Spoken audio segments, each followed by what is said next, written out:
મહાકુંભમાં દર ચોથા યાત્રિકે ગુજરાતી ભાષા સાંભળવા મળે છે. પ્રયાગરાજમાં 30 લાખ ગુજરાતીઓનો જમાવડો. રાજકોટના જ્યુબિલી ગાર્ડનમાં મારામારી થયા બાદ રાજકોટમાં કિન્નરોએ પોલીસ મથક બાનમાં લીધું. 11ની અટકાયત કરાઈ.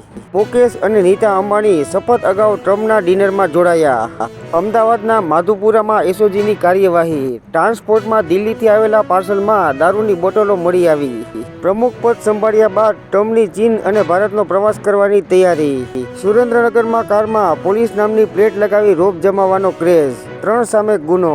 ગુજરાતમાં દર કલાકે સરેરાશ 31 ટન પ્લાસ્ટિકનો કચરો ફેલાય છે.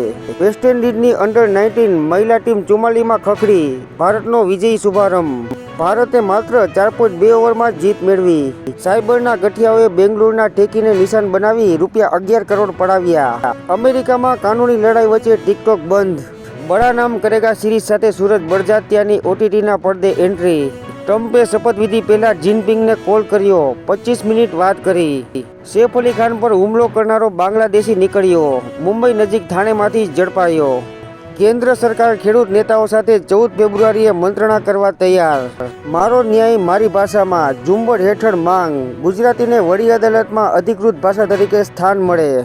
મહાકુંભ. IIT બાબાની જૂના અખાડામાંથી હકાલપટ્ટી કરાઈ. ગુરુ સાથે ખરાબ વર્તનનો આક્ષેપ. ભાવનગર જિલ્લા સહિત દરિયાકાંઠાની જમીનમાં ખારાશ વધી. ખેતીને નુકસાન. ગુજરાત બોર્ડ હેઠળની સરકારી ખાનગી સ્કૂલોમાં આજથી ધોરણ 9 અને 12ની પ્રિલિમ દ્વિતીય સત્ર પરીક્ષાઓ. દિલ્હીમાં મહિલાઓને ₹2500ની સહાય. ગુજરાતમાં ઠેંગો દેખાડાયો. મેડિકલ કોલેજોમાં સિનિયર રેસિડેન્ટ ડોક્ટરોની નિમણૂક હવે 45 વર્ષ સુધી. છોકરીઓનો ભણવા ઉપરથી પ્રતિબંધ દૂર કરવા તાલિબાન નેતાએ જ અવાજ ઉઠાવ્યો.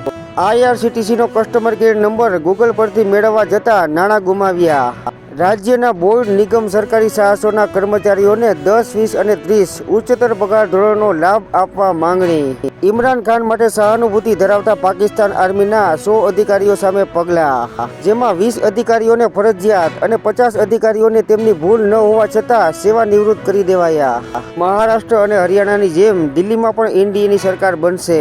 અમિત શાહ.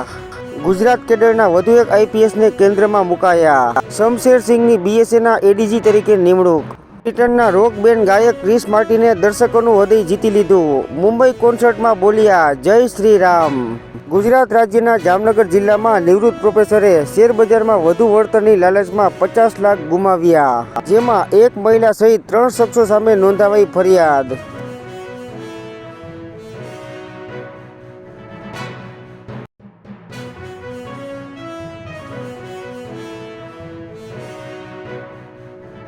ગોંડલમાં 239 ગ્રામનો નકલી ચેન ગીરવે મૂકી 13 લાખની લોન લેવા પ્રયાસ. જેમાં કેપ્રી ગોલ્ડ લોન બેંકના બ્રાન્ચ મેનેજરે નોંધાવ્યો ગુનો.